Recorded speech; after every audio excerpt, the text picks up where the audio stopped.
Hi, today I'm stepping into the world of CHCCCCS004 updates. Before I dive in though, let's talk briefly about that ever-present word in the learning and development space. That word change. Well, I mean, that word change appears in lots of other places too, but remember, most of us feel a little bit uncomfortable and a bit mysterious about change. I mean, let's face it, why fix something that seems to be working? In reality though, most changes are shaped by valuable stakeholder feedback, and in particular audit outcomes and our commitment to continuous improvement.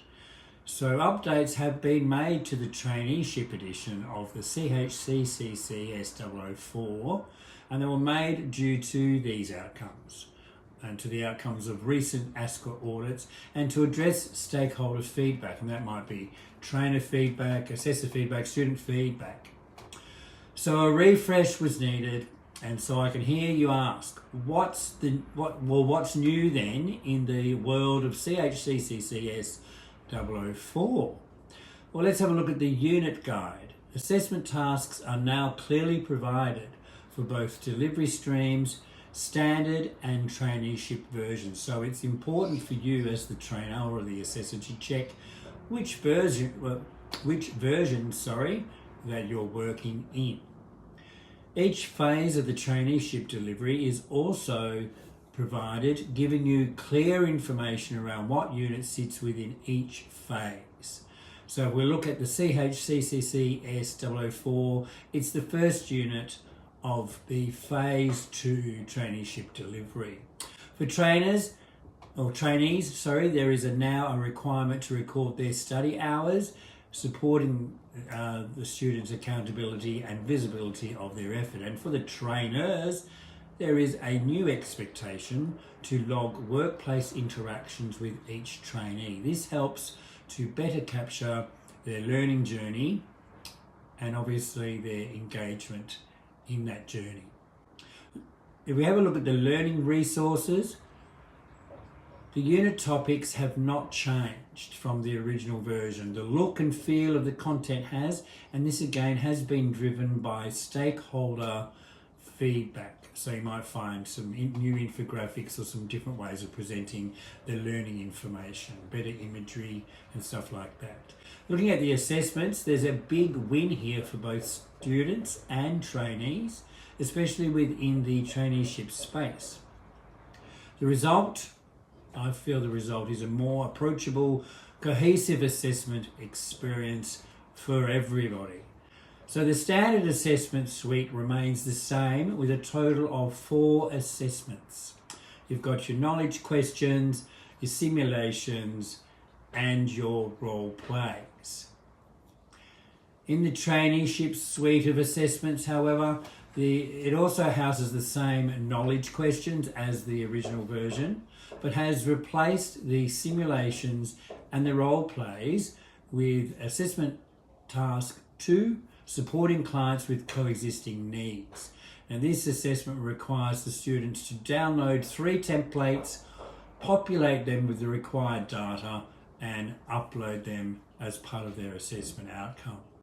There is also the supervisor report, which acts as a supplementary assessment tool. And the supervisor report provides evidence that the student has demonstrated practical skills and knowledge and application of that in their assessment task 2. In the assessor use only unit record, the rubric criteria now includes the sign-off of the supervisor report, the trainee record of study and attendance, and the trainer assessor use only workplace log. You'll also now see a more structured suite of resources to support your delivery.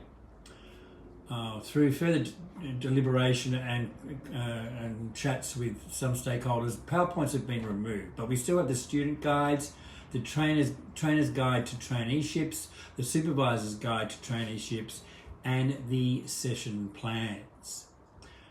These have all been provided to give you a solid framework while still allowing flexibility in your facilitation style.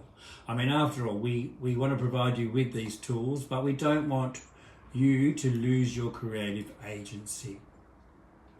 Additional key updates: the supervisor report as a supplementary assessment tool. This plays an important role in validating workplace performance. It also provides an objective perspective on the trainees' skills, behaviours and their performance over a period of time, depending on what that time might be, depending on the unit and how much practical workplace has to be done. It complements other assessment methods like observations and reflective practice. This is why in most cases the supervisor report is specifically linked to skills practice, allowing the supervisor to confirm that the student's work performance was authentic and that it met the assessment requirements. And that could be undertaking a particular task 3 times or assessing 3 clients for different things. Other considerations: where there's role plays or where they're applicable, trainers, assessors are no longer permitted to take on any role in the role play. If you come across a role play in a resource, a third-party peer or an arranged participant now is required to undertake any client-specific roles. In the rubric criteria, a quick but important compliance reminder that the trainer assessors must now record date, time and location of any observation that they have made with the students. For example, I, Wayne Griffin, the assessor, has observed the student undertaking the tasks listed in the rubric on whatever the date might be and whatever the time was, and it could be at the GNU Training Flemington Road office in Victoria. That is the place where that training took place. Finally, I hope this overview supports you in navigating these updates and helps set you for success in planning and delivering your sessions. And as always, please encourage students to connect at any time with their success coach if you feel that they need further support or they are having problems accessing their learning or not understanding something. If something does not look quite right in the resources, please log a learning product feedback form. It's the LPF ticket, and our L&D team will pick it up as part of our continuous improvement cycle. It might not happen straight away, but it'll be actioned within the next cycle because we may have students enrolled. Thanks again for your time and for the work you do every day to create meaningful learning experiences for our students. And I personally look forward to sharing more updates on other units that have been redeveloped for the traineeship program. Thank you for your attention today, and I'll see you next time.